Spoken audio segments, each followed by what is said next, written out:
The show. Let's get this out of the way. Get one thing checked off the list. Welcome to the Sports Wrap. George Ringer. Happy middle of July, just after it. This is the slow week, Tim. This is the slow week. This is the slow week.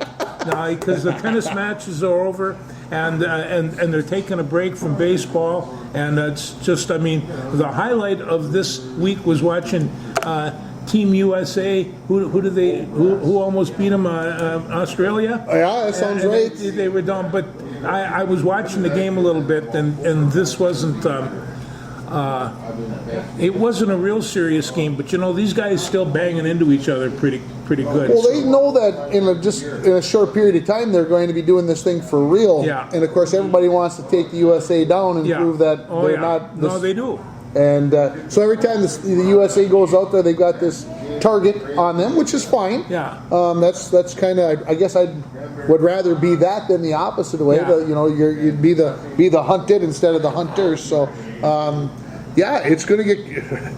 You're right. Next Friday, I assume the soccer starts Thursday, and some of the games will be on Friday, and then by Saturday morning, our time, 1-2 in the morning, it's going to get serious. It will get serious. I don't know what's going to happen to my eyes, but yeah, you know, it's the amount of sleep is going to be. Oh well, I push that record button and get up at 4, and then fast pace it through the whole thing. It's not a when bad it's way in the to middle think of the night, about it. I can't. I don't know what the score is anyway. So anyway, we'll work something on. Yeah. I do like watching the Olympics. There's an awful lot to see there for a couple of weeks. And of course, I'm going to keep a close eye on basketball. I'm going to keep a close eye on wrestling, and the track and field team just really might be an outstanding track. And field team. It's going to be fun. The swimming, obviously, swimming. Gymnastics will be interesting on both sides of the men's and the women's. I was telling Eli here maybe a couple weeks ago we were talking about the Olympics, and I don't know what he asked me what I was going to enjoy watching the most, and I said. It's some of the other sports that you don't get to see, and one of the big ones is handball. Yeah. I said, and he's like, well, what's handball? And I said, well, it's kind of like hockey, it's kind of like basketball, it's kind of like lacrosse. I said, you and I will sit down and watch it. I said, for some reason, that would be a game that I would have loved to play in, like, by ed class. I would have thought that would have been just a hoot, a blast. Well, you know, and there's other teams like water polo. Yeah, I mean, water polo. these guys are incredible athletes. They're all about 6 and they're foot dirty 5. underneath the water with what they kick and They punch. kick and punch, and yeah, but other than that, they're really clean because they're in the water all day long. So, but I would think that playing that sport's got to be exhausting. You can't touch your feet, you know, and so you got to swim all the time. You got to be pretty finely tuned athlete. Yeah, I'd have to have myself an oarboat to keep afloat on that sucker. So it's tough, but you watch these, and then but the whole track and field thing is so long, it's so varied, and there's so many good athletes.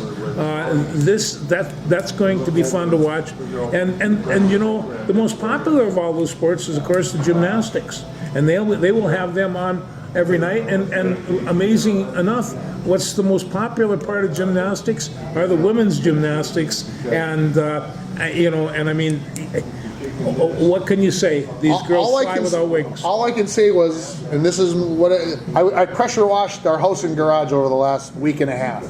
So I was up on 2 ladders set up with a couple of boards stacked on top of each other. So I'm standing on a 2x8. Okay, I'm standing on 2 2x8s actually, sandwiched together to hold up my mini frame that I have. Anyway, I'm standing on an 8-foot board, 6.5 feet off the ground, and I'm like, now let's see, those gymnasts, they go on a 4-inch board and the other way, and they don't have anything to grab hold of, like lean into the house if something bad happens. But they've been training to do this since they were 4, and you know. They do flips and stuff. There were no cartwheels or roundoffs or jumps in the air or anything. Cartwheels on the balance beam are out of the question for you and I, and it's just. That's Cartwheel, maybe even on the ground, might be out of the question. And then when they hop off that thing, you know, they their do three or four dismount. dismounts, they 3 or 4 flips in the air and land and go. You know, I mean, it's right there. It's right there. It's right there. So it won't be until the 5th of August that wrestling will start. So You've done your homework enough to know that that's when wrestling starts. Okay. the date just came my way. Somebody shoved that along to you? No, and after we had our crew last week, Yeah. by the way, we had plenty of response. We did. But I want to accent the fact that there's going to be a half a dozen of extraordinary American women that are wrestling, and they're going to do just fine. And I can't wait to watch them. They have spent their time in the weight room. They have spent their time in the wrestling room, and they are out there to prove. And I just can't wait to see what they put out. The men's team is going to be. They say the last Olympics team in Tokyo was probably the best wrestling team that the United States ever put out. This wrestling team has 6 freestyle, 6 Greco. 4 of these 12 are from Penn State. And then there's a heavyweight from Michigan. There's just some really, really good people from the Big Ten. So they'll be fun to watch. But Aaron Brooks is the 198 pounder from Penn State, 4-time NCAA champion. He's 22 years old. That is young in the Olympics. I'm real curious just to see how he does. Good luck to him. I love watching him. Like I said, I'll have 3 TVs in the basement, and it won't be enough. No, it just won't. I'm sorry. No. But we'll give it our best shot. How's that sound? That sounds pretty good. Did you watch the All-Star game last night? I hate to tell you, yes, I did. I watched 1 half inning, and get the half inning that I watched, Shohei Ohtani hits his 3-run home. It was a dandy too, wasn't it? It was a no-doubter. It was a no-doubter. And you know what I like to see about actually all those young guys? They were really having fun. And I'm not sure just how important this is, but I saw a pitcher throwing 101 and 102, so whatever it was. This is a starting pitcher now. It's getting a little, usually those kind of guys were saved for the bullpen action, like Johan Duran. But having said that, the kids are stronger. The kids are better technique, better mechanics, and so they can. There was a movie about Dizzy Dean, and Dizzy Dean, he got hurt playing in an all-star game in St. Louis, where he played for, in which he was a king and he was a starting pitcher, and he took a ball off the toe and busted his toe all up. And of course, they didn't have the medical thing, rub some dirt on it, tape it up, and go to town. Well, by the end of the year, basically, it took a big chunk out of his professional career. So, all-star games they still can be serious games. In those days, they really were. I think right now, I see white chairs with at the. Okay, I'll confess. I watched the home run derby too. And I watched about 8 swings of it. I watched Bobby Witt Jr. Bobby Witt, and Bobby Witt I watched his last few home runs, and then I flipped it off. I don't want to say it was a conscious effort. It just I didn't want to get hooked for 2 hours. Well, no, and you can be. But I kind of moved around and walked around and came back and saw some more. But when they have the bonus rounds for 3 outs or 4 outs, and they get 6, 8 home runs, and they start getting in that groove. And also, when we grew up, we watched the original home run derby, and they were half-hour shows. There was not a kid in the neighborhood that wasn't watching this stuff. Because this was the place where you got to see Hank Aaron and Willie Mays and Mickey Mantle and Harmon, the Big K, all these great home runners, and they'd be playing in some minor league thing with this guy tossing up meatballs and then just cranking on them. But I like watching those guys swing. I like to see how far they can hit, and they were hitting some dandies. And I'm sure. So I'm afraid I enjoyed it. there wasn't much else on. That's true. Yeah. Carlos Correa gets injured before the All-Star game, so he's replaced by Willie Castro, who had a ground out in the 8th inning. But a world full of memories. He might be the only, and nothing against Willie, but might be the only All-Star game he ever gets into. Well, you know what I mean? And I understand he had a whole duffel bag full of memorabilia. I read the same article. Yeah, and it's just like and like I say, these guys seem to be having a real good time. Now, Carlos Correa, that's another matter because, you know, the Twins took off to San Francisco, and they're going to go out there and finish up, which was otherwise kind of a pretty good tour, and they win. They win one, and then the game they blew on Sunday was it was just horrendous, and I'm sure the neighborhood heard me scream because you see that sometimes in Little League, but you don't ever see At the major league level. no, where they put the ball into the bullpen. I mean, it was just horrid. And this is after they scrambled, and I mean scrambled to tie that game up. Yep. So I see that, and Buxton, I'm sure he'll probably come back. Royce Lewis, they've got to get these people back. And Carlos Correa, boy, you know, I'll tell you, I don't care if he got another hit again. He is so much fun to watch with that glove. And We like him to hit, though, too. we do like him to hit. And he's been on a tear lately. He has been on a tear. He's been on a tear. Yeah. Twins 4.5 back at Cleveland, who are playing out of their filthy minds. They can't continue to play like this, can they? No, they can't. But they're, they you know, could. I mean, it could be a lot worse. 4.5 games at All-Star break. Yeah. You know, we wouldn't even be complaining if we were 7 or 8. Well, and I don't think if we were 4.5 back on September 1, we'd give ourselves a chance, Yeah. right? Yeah. So, Baltimore's ahead in the East, 1 game ahead of the Yankees. Yeah, you know, that's fun to see, you know. And I mean, the Yankees, They got into it a little bit last weekend. well, Little bench clearing brawl. the Yankees are getting frustrated, and I'll tell you why. I don't know what they cleared with the bench because they don't have much of a bench. Well- They got those 9 guys that they put on the field and pretty good pitching staff. After that, you know, I mean, Boston beat them 3. Cincinnati took them out in 3, and Baltimore is just nipping away at them. So Yeah, you know what? I don't think it's any surprise those 2 teams are at the top. Maybe I'm surprised that Boston's only 4.5 games out. Yeah, exactly. I'm a little surprised there. Out in the West, Seattle's ahead of Houston, who was in last place. One of the last times I gave the standings, we talked about the standings. We talked about Houston being in last place. They're now just 1 game out of first place in the West. Out in the NL, Phillies ahead of Atlanta by 8.5. Well, Phillies right now seems to be they're saying we're the team to beat right now, and I can't argue with them. That's fine. The team that's been the team to beat hasn't won for so long. Yeah, so let that's- Philly that's be right. that team to beat. Well, you know, Milwaukee's ahead in the NL Central. No shock are. there, but maybe No. St. Louis only being 4.5 out. Pittsburgh 6.5 out, and then LA, of course, is out leading out west, and Arizona and San Diego 7 games back. So hanging in there. No, I think my Cincinnati Reds that went to the AAA division. So it's whatever it is, but they got Who was the kid last year? Was it De La Cruz? De La Cruz. Yeah, Haven't heard much about him this Geez, year. he was going to be in the Hall of Fame after 1 year. Yeah. He didn't come about. Well, maybe a little too much partying like Jordan Addison. Oh. You want to talk about Jordan for just a brief You second? know, it's like my friend Patrick Russi says, he is the latest of our knuckleheads. But you know, you take a look at, you got a kid who's what, 22 years old. He is filthy rich. He came onto all this wealth and all this fame quite quickly.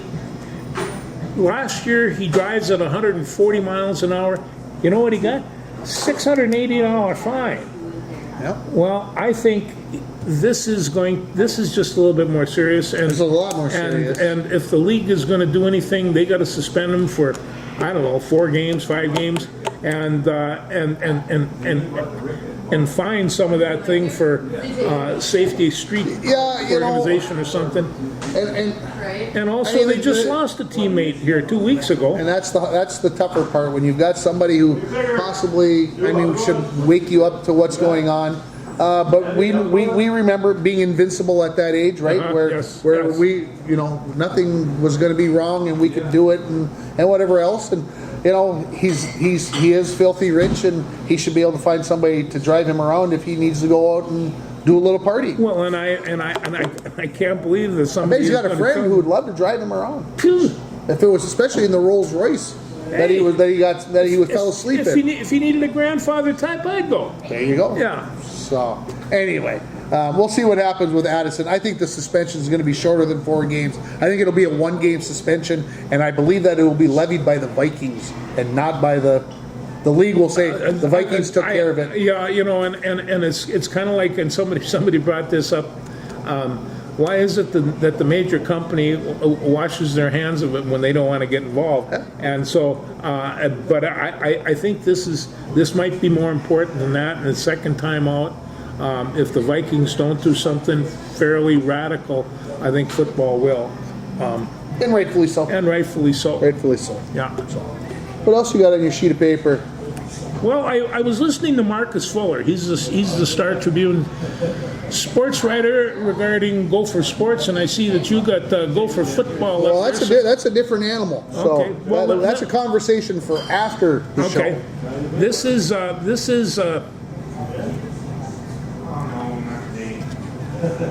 Coyle, the AD, went to the Board of Regents and told them that they needed $21 million for which to pay their athletes.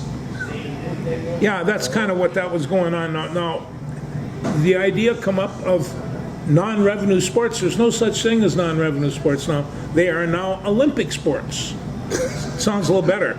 And so, but Coyle told the Board of Regents that they were going to have to make some adjustments, and part of the adjustments, what's going to wind up happening if they start coming up with this money? And there's two kind of NIL money. There's private and the schools. So they got the private thing going, like the Dinky Tong Fund and all the rest of that. Okay. And then so the school's going to have to come up with some other portion of this. And so, and there's some things that are going on, like they're talking right now about scholarship production. They're talking about program reduction around Title IX. So that means that men's sports will be affected more than women. And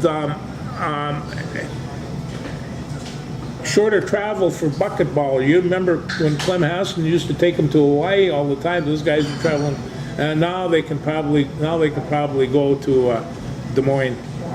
I'm just picking that up out of anywhere, but yeah. I think the sports travel and everything is going to cramp down a little bit.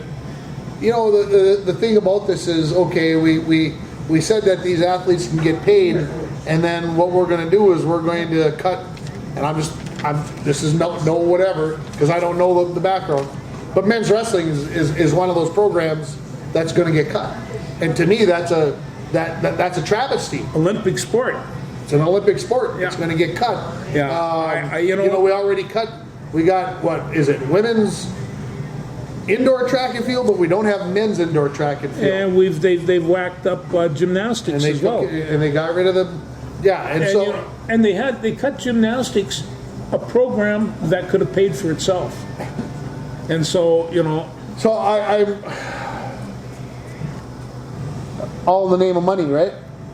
And this is supposedly more money that's coming in, but it's going to really be in order to be able to compete with the Ohio States and the Michigans. That's right. This is what we need.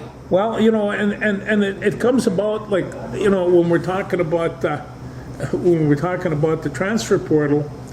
Right now, it's an in and out deal. They don't know who they're going to lose from one point. Ben Johnson lost almost his entire squad. On the other hand, he picked up a few. He's got this young guy from North Dakota coming down. He's 6'9" and 240. He's built ready to go. And so if they can start picking up some guys like this, we'll see what happens in the Big Ten. To me, this is how do I put this?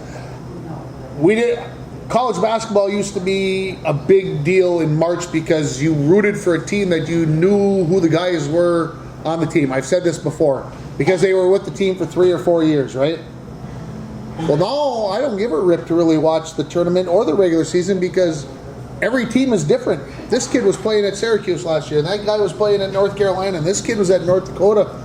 Well, I I don't want it to be like that. Even in the NBA, at least they Yeah. stick with the teams 4 or 5 years. No, there's absolutely no loyalty whatsoever. And so it's taken the love out of the sport, and I think it's going to do.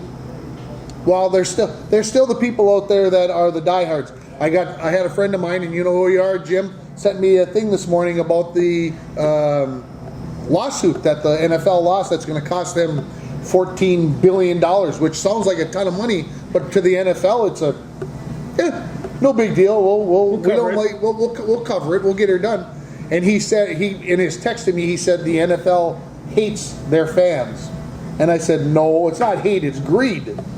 And this whole Sunday ticket thing and whatever else, if you want to go look that up. And anyway, it's too much money. It's just I know that's what makes quote unquote makes the world go round, but it's taking the enjoyment, it's taking the love out of it, and that's why I love college football over pro football, because a lot of times the guys are playing because of the love. Maybe they're getting a scholarship and they were getting their education, but college football was going to be the end of it. Then this is, and I think what you're doing is you're touching on the outer edge here of basketball, of hockey, of football, and of baseball, and that is, how are we going to broadcast this? Are we using nationwide programs? Right now, 3/4 of the people that aren't in Minneapolis can't see these games, and this is hurting them all the way around. So Jim Dolan and the New York Knicks wrote a letter to the committee and saying, you guys are destroying all the regional service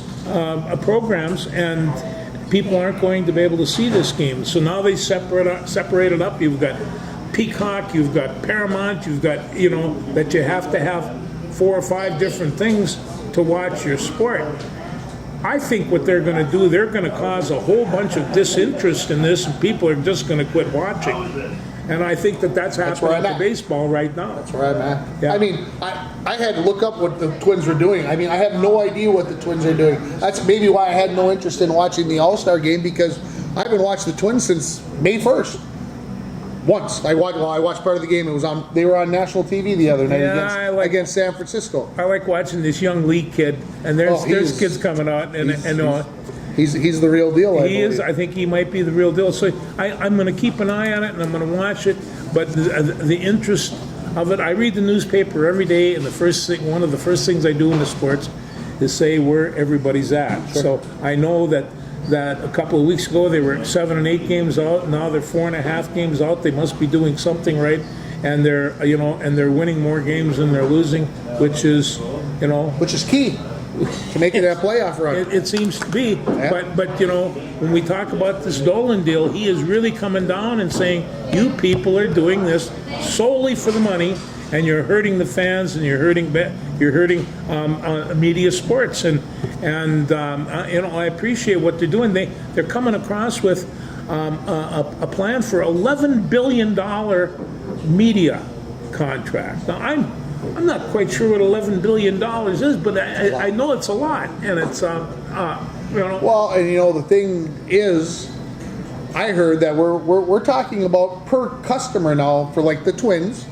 We're talking like 30 cents per month, and this is what we're arguing about. And it's kind of hard to believe that it comes down to that low of a number, but we can't. That's how far apart we are.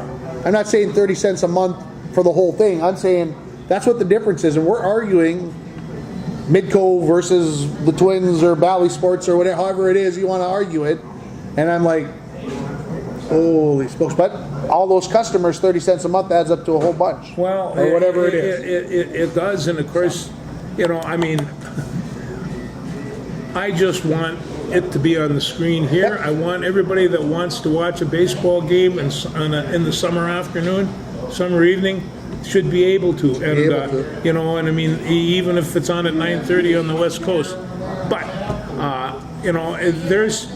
they're going to have to straighten this out, because it's not going to get any better. And if the greed continues at the level it's at, it's going to infect not only college, pros, the whole deal. Well, and they've already got plenty. Yeah, they do. Now they're making money. If a little is good, more is better, though, right? Well, you know, and the thing of it is before they would broadcast a show, they would give their advertisement. I would look at the advertisement and say, okay, I'm going to go buy that pizza, I'm going to go buy that car, I'm going to go, and that generated the capital that they had to continue it. And I always kind of thought that was a good way to do it. Well, that's not the way it is. That's not the way it is anymore. No. So, what else? Well, I just have to talk about Joe Mauer going in the Hall of Fame. Sunday he's going in the Hall of Fame. Now, the question I have for you, who are the faces on Mount St. Paul?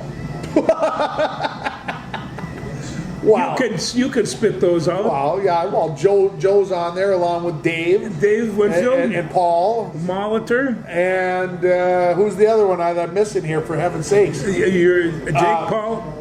huh? You got Molitor, Yeah. Joe, David, Jack Morris. Jack Morris, of course. And Yeah. they grew up within 3.5 miles of each other. Not too shabby. And so, you know, they really are Mount St. Paul, and I'd love to see that being carved in something. But every one of those ball players, I had an opportunity to witness quite a bit, actually. Well deserved, and congratulations to St. Paul. Yeah, Joe's got inducted into the National High School Hall of Fame here back on July 1st. Yeah. Out in Boston, and now going to go into the Baseball Hall of Fame. Obviously, well deserved. So we'll see. I don't know if I'll get to watch it on Sunday, the speech, or not, because who knows what station it's possibly been televised on that we don't get anymore. Yeah. That was sarcastic, but good Yes. sarcasm. Yeah. But you know, you want to see these and just say, hey guys, I mean, Dave Winfield went to Mechanic Arts. That's not even there anymore, you know. And when he came in, it was almost by accident that he made the basketball team. Sure. And then I saw him play in a Big Ten championship game. He pitched a one-hitter and went 3 for 3, including a home run. Now, you know, it's just like, what do you want from this guy? So, Mauer, Molitor, Winfield, and Morris, what a crew. Now, I think we're going to talk a little bit about football. Okay. Now, I think we're starting to see some of these transfer kids come in. We have a really good running back, and the average age of this football team right now is about 23 or 24. They're an older bunch. And I think that this is going to contribute, at least I heard it is. I mean, the new quarterback took the kids down to Georgia for a week-long trip into wherever they do in Georgia and play football and run patterns and do all the rest of this. I hate to say I'm optimistic at this point, but I think that they might have some pretty good fixings to put a team together. Got to have an offense and defensive line. Don't forget that. That's all you need. That's all you need. Never heard that on this show before. Never. You won't hear that from me. Yeah. Well, as long as you're looking, I'll talk a little bit more football. The Winnipeg Blue Bombers The Bombers. started 0-4, but have won their last 2 games and are 2-4 in the season. So you know, we're slowly getting in. You know, that's 6 weeks. You know, that means they're in 6 weeks into their season already. The Canadian Football League. Yes, they've been clipping right along. So Of course, they play their championship game before Thanksgiving. and So around Thanksgiving time. Yeah. So yeah, well, it gets a little chillier up in those parts. does. A little sooner than it does here in the lower 48, as they or whatever. So yeah, so I had a chance to watch a little Canadian football over the weekend. I was it's on CBS Sports Network, so I got a chance to watch Saskatchewan and BC. Enjoyed watching that game. I did not get to watch the Bombers because I couldn't get CFL Plus to work on my phone, and there's a pen shake at the CFL Plus for not allowing me to watch my Blue Bombers on Friday night. Otherwise, I might have driven up there just for just for kicks. just for kicks, Yeah. just because I can. So. Yeah, that's. Did you watch the other kind of football? Did you watch the championship games at all on Sunday, the Euro or the Copa? I watched. I knew about the Euro. Yeah. And the Copa, my interest went out with our soccer team.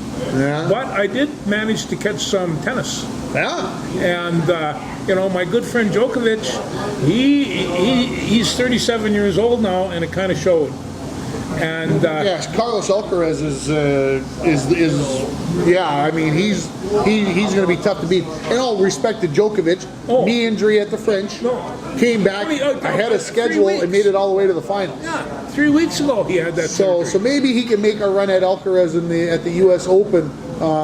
But man, Carlos Alcaraz is 22, 21, whatever he is. He's got a set of pins on him. He's 4-0 in majors, and Djokovic has got 24 majors. I mean, obviously anything can happen, but injuries and whatever else. But Carlos Alcaraz he is going to be the man to beat for many, many years to come, unless there's a Tiger Woods-esque blow up of some whatever. I mean, he is the real deal. How about Barbara Krejcikova? She's pretty fantastic too. And then that Paroli, I watched her, and she's just a peanut, but she can put a swat to you. And and it's now watching the women were really interesting. They are such excellent athletes. Last 8 years, 8 different champions. 8 different champions. I mean, that is kind of scary, and the scarier part, I think, is last year the 42nd rated person in the world won, and this year the 32nd ranked person in the world won. I guess it just goes to tell you, we always talk about grass being different, playing on grass is different, et cetera, et cetera. I guess it just comes to show that you got to have a little bit different game. But then Paulini played in the finals at Paris in the French Open, and then played in the finals at Wimbledon, which are the two broad ends of the spectrum. So, I enjoyed watching Wimbledon. The part that I watched and enjoyed, and I'm going to talk a little bit about the men's doubles championship. The two guys that ended up winning it, one is from Finland. First time ever a Finn has won at Wimbledon, any title. Men's, women's, singles, doubles, doesn't matter. And his partner from Great Britain, of course, that's a big deal because it's held in England, right? And 8 years ago, he was doing the stats at Wimbledon. He wasn't even playing tennis. He was doing, I'm sure he was playing tennis, but he wasn't even a professional. He was doing the stats for IBM, and now he's a champion. And so, hey, you just never know. You do never know. And, and I mean, when you were looking at some of these other young kids, and even Carlos, he's 28, I mean, 3 or 4 years ago, he's just a brat. And, but he's come a long ways. And also, when I watch all the ethnicities there, the Spanish are the most emotional. They get wound up. So do the Italians. And actually, who knew? The Americans can rock and roll a little bit too, but the Spaniards have a young man to cheer for, and they do cheer for him. They do cheer for him. Yeah. Spain did won the Euro, and Argentina won their 3rd major event in a row, meaning they won the Copa, the World, and the Copa. So obviously Argentina looking here in 2026 when the World Cup comes to Canada, the U.S., and Mexico. I got into the lottery for tickets the other day because the boy wants to go watch the World Cup soccer. We only got to drive to Kansas City to watch it. That's not so bad. That's not so bad. No. We can get there. Could be Madrid. Yeah, absolutely. No, and I really, like, somebody asked me, when was you ever been to a soccer match? I says, I have. What was the first one? I says, it was in the Olympic Games. And Israel and Mexico beat the heck out of each other to a 1-1 draw. And it's just like, and I was so hungry for this game. And there was going to be no satisfied hunger because it was a 1-1 draw. There you go. Eli and I are going to watch the Loons on Saturday when they take on the San Jose Earthquake. Today they take on DC United. They are doing. Trying to right the ship. They lost a lot of their players to the Euro and to the Copa, and they've continued to play games, and, things haven't gone so well. and they're now in 9th place in the Western Conference after being in the top 3 for the first couple of months. So I'm hoping they can right the ship here and get things going in the right direction. So, Lynx won today, broke a 2-game losing streak, took down Atlanta. Yeah, and well, tell me about my good friend Caitlin. She came to town. She came to town on Sunday, and they beat the Lynx by what, 7, 8 points? I think it ended up. Yeah. And our good friend Cheryl Reeve, the head coach for the Lynx and the Olympic team, really didn't want to talk about Caitlin Clark. No, but it was one of those things where some other people have, and they said, like the roar came up, why isn't she on? And then there was an injury, so they weren't quite sure that there wasn't a team. But other people are saying she's having a good game, she's having a good career. Leave She'll have plenty of time to get on the Olympics. She's got plenty of time to get on the Olympics. Have you been watching the Tour de France at all? Following the Tour de France at all? I did notice that the one American is like 76th, and the other one is 148. Wow. And it's just like, so they're down the list. I'm going to try to say Tadja Pogacar's name, and I think, Sheldon, you can tell me if I'm wrong. I'm close. Tadja Pogacar, I think. Anyway, he's, I think, the 2-time defending champion, and he's going to roll into Paris this weekend and be the winner once again, it looks like. So, Hey, what can I say? did you watch the ESPYs last week at all? No, I didn't catch Good. the Okay, ESPYs. good. We won't even talk about the ESPYs then. Just another one of those things that I don't. It's too the ESPYs are too political. They're trying to do it, whatever. It's not. Anyway, well, hey, the Open golf tournament starts tomorrow. The Yes. British Open, as I still call it. Yes. It's called the Open though, because don't get yourself in Is that trouble. where it's blowing to beat the band? Yeah, it'll be blowing, it'll be crazy and Yeah. whatever else. So that starts tomorrow 600 morning. yard, I think about 1:00 a.m. our time is the first tee off. I didn't look official, but that's usually about what time, because they can tee off about 6:30 in the morning. Well, over my there wife will because the say, sun's been up. why are you getting up at 1? I want to watch the British Open. She will put me away. So I got to be careful. I believe TV coverage doesn't start till 3 a.m. That's good. I didn't look it up officially, but that's about what I time. did manage to sneak in and watch some of the early morning tennis. Yeah. I found the tennis to be really, really good, and it was fun to watch. I didn't get to watch a lot of the Wimbledon tennis and those things in the summertime when I was working at the radio station, Yeah. but of course when you're a teacher, you do have time off in the summer to do that, and I did treat myself a few mornings over the fortnight, over the 2 weeks of where I went into work a little later and stayed in and sat down and watched a little early morning You think tennis you get free time from teaching? Just think what you get when you retire. when you retire. Yeah. Well, some of the people I've seen over the last couple of weeks, it seems like retirement's even busier, and I speak of the Purple Pride people with the fish fry last week. And the fish was fantastic, and I met Crazy Thompson, took my money, and young Mr. Crandall shook my hand, and I understand it was completely successful. And 594 meals served in just over 2 hours. yeah, Thank you to the community. I averaged about $13 a meal. okay. So, in other words, we brought in about $8,000 from the donations, Well, I hope from the free will. my $2 helped. Yes, there you go. So again, thanks to everybody out there. I know a lot of you people who watch this show aren't involved with it, but hey, if you want to make a donation to Purple Pride, just send it my way. I will get it to the right personnel. No, but it set. I saw Seth Edison, the coach, and I'm talking to these guys. It sets the energy pace right now. Football season started, and when you coach, you know after the 4th of July, football season started, and so when you're coaching, you can't hardly wait, and that's the energy I see. I want to see somebody 6'4", 270 pounds move to town, and I'm That would expecting help. him any day. That would help. Yeah. If anybody knows, we've got an open household. I think. I think he'll even pay to feed him. Maybe. Yeah, I did that once before. Let's see if I got anything else here. Oh, Canadian Bass Championship this weekend. Oh. 3 days of fishing, 90 plus teams fishing. So a little different, 3 days rather than the 2 days that the International Falls Bass Championship has. So boats head out at 6:30 tomorrow morning, and off they go, and They'll be. I'll hear them down in the river. they'll be cruising out and doing what they need to do. And you know, I tell you, down in the river in the old days, you could hear the boats. Now, these things just flying down there.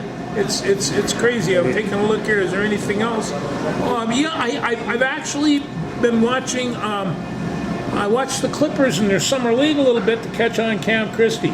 And? Oh no. He goes bam, bam, bam, and then misses a few and throws away the ball and kind of falls apart at defense. So he's got to pick up.